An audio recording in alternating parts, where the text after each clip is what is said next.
Jonathan Macardy avec Pierre Ducrot. On est sur RMC, sur BFM Sport, bien sûr. Gros plan sur la Belgique dans un quart d'heure avec les Belges qui se baladent, qui mènent 4-1 face au Costa Rica. Attention, sortie en grimaçant d'Eden Hazard. Donc on demandera à Sacha Tavolieri. Et il est pas bien là, il a la petite trace de pneu dans le slip là. Eden ? Non, c'est Sacha. Ah, Sacha, bon, t'inquiète, c'est bon. Je rappelle qu'il perd un 0 ce match. Dire ça d'Eden, quoi. Ouais. Si, il aurait pu se permettre. Si, quand même. Et puis les drôles de dames, les autres seront là, les traditionnelles, celles qu'on retrouve toute l'année, le lundi entre 23h et minuit. Fred Hermel nous parlera de l'avant-centre de l'Espagne. Philippe Auclair nous parlera de l'objectif des Anglais, c'est peut-être pas forcément sur le terrain. David Lorto nous parlera de l'Allemagne. Et étonnamment, l'Allemagne manque de leader. C'est ce que nous dira David tout à l'heure. Et puis Jonathan, tu nous as préparé également un avis tranché sur tes nations sud-américaines. Il en restait une. La Colombie. Donc on va faire la Colombie. Un des adversaires des Bleus, justement, qui nous a causé beaucoup de problèmes. L'un des adversaires des Bleus. Qui nous avait causé beaucoup de problèmes. Oui, bien sûr, qui avait gagné 3-2 au Stade de France. Il y a quelques mois maintenant. On vous attend bien sûr au 32-16. On va s'intéresser tout de suite à Patrick Vieira. Vieira qui débarque donc en Ligue 1. Ça y est, ça a été officialisé aujourd'hui. On va en parler avec l'avis tranché de Pierre, mais également avec un ami de l'After, puisque Damien Périnel est avec nous au téléphone. Il était dans ce studio à ta place, Pierre, il y a quelques jours. Salut Damien. Bonsoir tout le monde. Salut. Salut Damien. On rappelle que toi tu as joué au Red Bull de New York et donc tu as affronté dans des derbys incroyables le Red Bull City de Patrick Vieira. Donc tu pourras nous en parler avec ton regard d'américain. Il a pas beaucoup gagné d'ailleurs. Ah, très bien, on lui rappellera. Ça c'est la remarque de l'école Jérôme Bretagne. Ouais, c'est ça. Non, Jérôme aurait dit oui, c'est pas moi qui ai joué dans le même championnat que Vieira, c'est Vieira qui a joué dans mon championnat. C'est vrai aussi. On y va, avis tranché de Pierre Ducrot, jingle Ducrot. Très compliqué. Très compliqué pour ces deux équipes. Je pense que l'équipe qui va recevoir aura peut-être l'avantage à domicile de jouer à la maison. Évidemment, on a adapté le jingle Ducrot à cette sortie magnifique. Alors, je précise Vieira. Pour ceux qui n'ont pas reconnu ma voix que c'est pas moi là. Oui, c'est Patrick Vieira, bien sûr. Voilà, je ne cautionne pas ses propos. Donc c'est fait pour 3 ans. Donc Vieira à Nice, il succède à la fois à Puel et à Favre. C'est bien ce qu'a dit Jean-Pierre River, qui était le président d'Antime du Gaz cet après-midi, puisqu'il dit que ça s'inscrit dans une certaine continuité. Oh la vache. Alors je l'ai écrit dans mon avis tranché et je n'ai pas écouté cet après-midi c'était la continuité. Donc ça va. C'est que ah bah si moi je suis entièrement d'accord. Ouais. Alors il dit pas forcément dans le jeu, on va en reparler, mais dans l'état d'esprit et la façon de faire progresser les jeunes. Mais bien sûr. Il n'y a pas que ça, je pense. Il n'y a pas que ça, je pense. Donc aussi. ça te plaît globalement? Ouais, moi ça me plaît. Alors après avoir prédit le retour fulgurant de l'OGC Nice l'année dernière en Ligue 1 6 mois avant tout le monde. On t'avait dit top 5, ils ont fini 8e. Bon. Non, j'avais dit 6 place européenne. Oui, 6. Voilà. Bon. Si, j'avais dit ils finiront européens. Bon, c'est pour la blague, effectivement, il aime bien ça, moi, c'est un petit Roten, quoi, tu vois. C'est d'amour, Pierre. C'est un bébé Roten. Bravo, Pierre. Non, mais c'est pour la blague. J'ai juste la sensation qu'effectivement, moi, la rencontre Vieira OGC Nice est une très bonne idée. Voilà. Peut-être l'idée, la bonne idée de coach à prendre en Ligue 1 cette saison, enfin dans ce mercato. Pourquoi? Alors, il y a bien sûr le vécu déjà de Vieira qui le rend crédible du moins au début.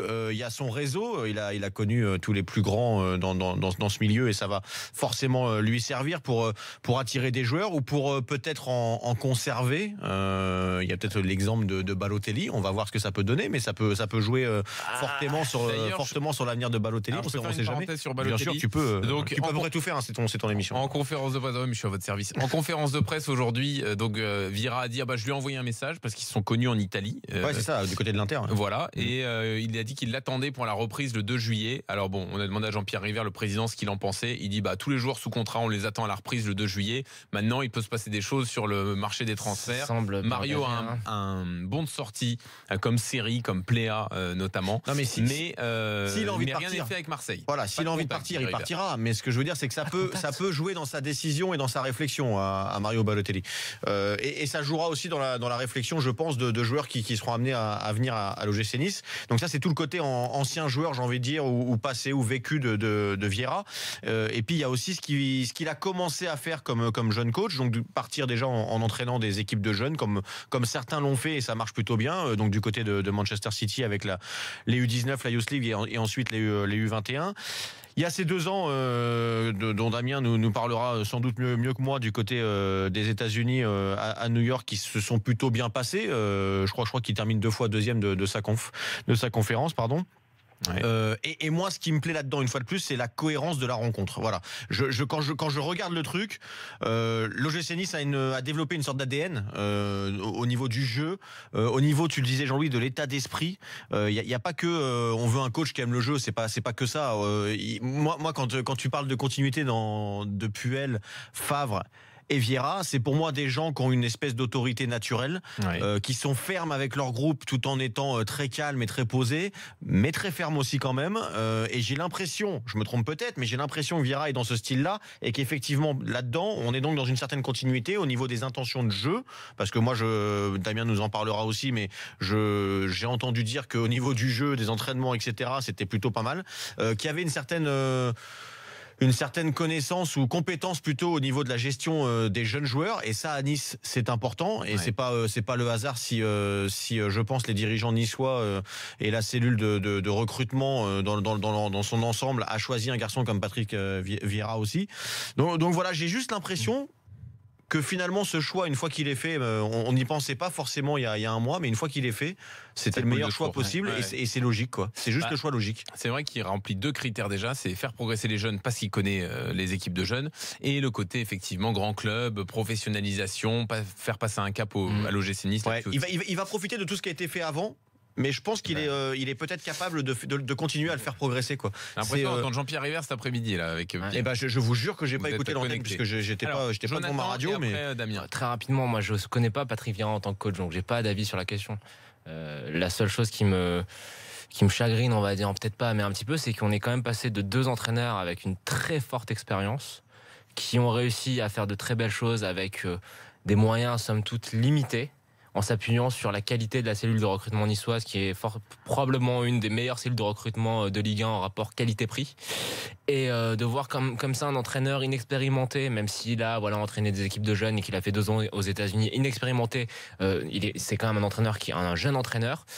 Ça m'inquiète un petit peu, mais je demande à voir. Je suis pas, c'est pour ça que je te dis qu'il va profiter du travail de Puel et de Je garde en mémoire juste une chose. Alors c'est vrai que c'est 2 contextes différents, mais j'ai quand même toujours un petit peu la jurisprudence Ravanelli. Je pense que tout le monde était assez excité de le voir débarquer en Ligue 1, il avait entraîné des équipes de jeunes à la Juve, ça s'était bien passé. Pas la même chose. Mais c'est vrai que le contexte était différent. Le contexte et je pense aussi ses principes de jeu, d'entraînement, etc. étaient bien différents. Tu peux trouver des contre-exemples des 2 côtés. En fait. L'étiquette, la seule chose que je veux dire, c'est que l'étiquette ancien grand joueur, c'est pas forcément, c'est pas signe, c'est pas gage de qualité. Bien sûr que non. Et j'ai pas parlé de ça. Moi, j'ai dit que ça pouvait lui apporter un peu de crédibilité au début. C'est sans remettre en cause son potentiel en tant qu'entraîneur. Je pense qu'il arrive dans une phase de l'histoire niçoise qui n'est pas non plus la plus simple à gérer. Il va y avoir beaucoup de départs. Il y a un flou institutionnel autour de ça. Donc voilà. Damien, alors, il est comment le coach Patrick Vieira ? Justement, vous allez apprendre à découvrir un jeune coach ambitieux, tout du moins au niveau du jeu. C'est quelqu'un en fait qui a un schéma tactique préférentiel, un 4-3-3 ou plus un 4-1-4-1, avec une animation offensive, du moins quand on a le ballon, qui est super intéressante à regarder. De toute façon, c'est l'école Guardiola. Il a été formé à Manchester City. Et on voit beaucoup de similitudes dans les schémas de jeu qu'ils recherchent. C'est-à-dire qu'à savoir que ils ont interdiction de balancer quasiment. Les défenseurs n'ont presque jamais le droit de jouer long. Dès que le gardien a un 6 mètres à faire, et les 2 centraux qui s'écartent au maximum, et même s'ils sont sous pression, ça joue. Alors ça joue même presque à outrance parfois. Donc déjà, il va pas falloir que les défenseurs niçois aient les pieds gelés, parce que sinon ça va être compliqué. Et le seul bémol que je mettrais, c'est plus au niveau de la récupération. Sur ce que j'ai connu moi à New York, sur la récupération du ballon, où il n'avait pas forcément des gros travailleurs, parce que l'équipe est tellement écartée quand elle a le ballon que dès qu'on met une pression, qu'on récupère, on peut vite les mettre en danger. Sinon après sur le côté, c'est quelqu'un qui est assez pédagogue. Il va jamais s'énerver, crier contre un joueur, mais il va plus donner des conseils. En gros, peut-être que là sur ce coup-là, tu auras pu faire ci, tu auras pu jouer en une touche, ainsi de suite. Mais c'est quelqu'un en tout cas qui avait un jeu très très très plaisant à voir, et il est déjà regretté en MLS. Ah oui, d'accord. Ok. Donc il a vraiment marqué le championnat. Est-ce que, du coup, comme tu as commencé en nous disant que tu avais gagné quelques matchs contre lui, est-ce que justement cette recherche de jeu va pas parfois à l'encontre de résultats? Est-ce que c'est ce qui s'est passé? C'est-à-dire que justement, nous c'est la philosophie Red Bull, hein, donc c'est-à-dire que c'est pas que New York, hein, mais c'est la même philosophie que Leipzig et Salzbourg, à savoir un pressing souterrain et une récupération haute du ballon et se projeter vite vers l'avant. Donc c'est ce qui avait fait notre force à chaque fois. Alors peut-être aussi parce qu'il n'avait pas les joueurs. Ouais, c'est ce que j'allais dire. C'est peut-être un problème de profil aussi, Damien. C'est ça aussi. Pardon ? J'allais dire, c'est peut-être un problème de profil. Peut-être qu'il n'avait pas les bons profils pour complètement aboutir sa méthode et ses principes de jeu. Exactement. Alors en plus, il avait une équipe jeune, mais c'est pas pour autant que s'il se prenait un but justement parce qu'on les avait contrés haut, qu'il y avait eu une erreur. C'est pas grave. Le prochain coup, c'était la même chose. Il les encourageait à continuer dans ce schéma et après, forcément, hein, le championnat américain est différent. C'est-à-dire qu'il n'y a pas de montée, il n'y a pas de descente, il n'y a pas d'Européens, il n'y a pas de tout ça. Donc, on peut se permettre de faire des erreurs sur quelques matchs. Voilà. Et par contre, le bémol, c'est que quand il y a eu les playoffs et qu'il y a eu des matchs à élimination sur les matchs aller-retour, et ben là, ça a été un peu plus compliqué quand il a fallu serrer le jeu, quand il a fallu être vraiment que pour les résultats. Là, c'est un peu plus compliqué pour lui. Mais après, il est comme tout le monde, hein, il va grandir. Et en tout cas, les joueurs niçois vont vraiment prendre du plaisir à l'avoir au quotidien à l'entraînement, j'en suis persuadé. Ok, bah écoute, très bien. Merci Damien. Tu cherches un club, Damien, là? T'en es où là? T'as trouvé depuis? Pour l'instant, je joue le lundi soir pour garder la forme. Mais un texto à Vieira. Très bien. Mais lui un texto à Vieira. On cherche. Mais lui un texto à Vieira. Tu veux revenir en Europe, Damien, ou à Nice? C'est quoi l'objectif? Moi, j'ai pas de femme, j'ai pas d'enfant, donc moi, je suis libre. Tu peux aller partout, quoi. Dans le monde. T'es le joueur idéal, Damien. T'es libre, pas d'attache. Et t'as un agent? Non, pas oh là là, mais t'es plus le joueur idéal, là, t'es la perle rare. Bon, on s'appelle après l'émission, Damien. Vous n'allez pas vous faire beaucoup de souhaits. Non, mais c'est pas grave. Il fait qu'à l'affect. Il fait gratuit. Exactement. Il n'y a pas que les sous. Ouais, c'est ça. Non. Là-dessus, moi, je peux le dire. Il n'y a pas que les sous parfois. Il n'y a pas de problème. Les belles histoires, ça existe aussi. Le FC RMC était chaud sur moi, mais apparemment, on n'a pas pu. Ils sont déjà champions. C'est que le niveau est trop élevé, Damien. Mais en revanche, Pierre, il peut te trouver un challenge pour toi. Il n'y a pas de souci. Merci en tout cas d'être venu dans l'after. Ciao, Damien. Salut Damien, avec plaisir.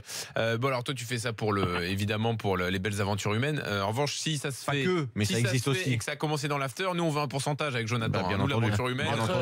Mais lui c'est le même genre de racaille que Villas. Hein. Nico là, et Mazou là, c'est lui qui l'a mis en Ligue 2. Il a remercié en direct. Il a pas fait ça. Il en a parlé en direct. Ouais. Mazou il a dit merci Nicolas Villas de m'avoir aidé à trouver un club. Oui, parce que c'est lui qui a lancé. Mais c'est lui qui avait lancé l'idée. C'est lui qui avait lancé l'idée à l'antenne. Quelle idée il a lancé, excusez-moi, de prendre Moussa Mazou un club? Non, de revenir encore, c'est ça. Ouais, c'est ça. C'était l'idée. Il a pris des sous. Ça s'est fait après, quoi. Non, mais Nicolas Avoué, il a pris des sous. Non, c'est pas vrai. En cash, non déclaré. Non, mais là, sur Périnel, on peut peut-être. Non? C'est un bon profil, en tout cas, Damien. C'est un bon joueur. C'est un très bon joueur, Damien. Tu pourrais placer Jonathan. Tu me passeras son numéro après. Et tu lui demanderas s'il est d'accord, bien sûr, toujours. Oui, trouve-moi des combats, là, ça fait longtemps.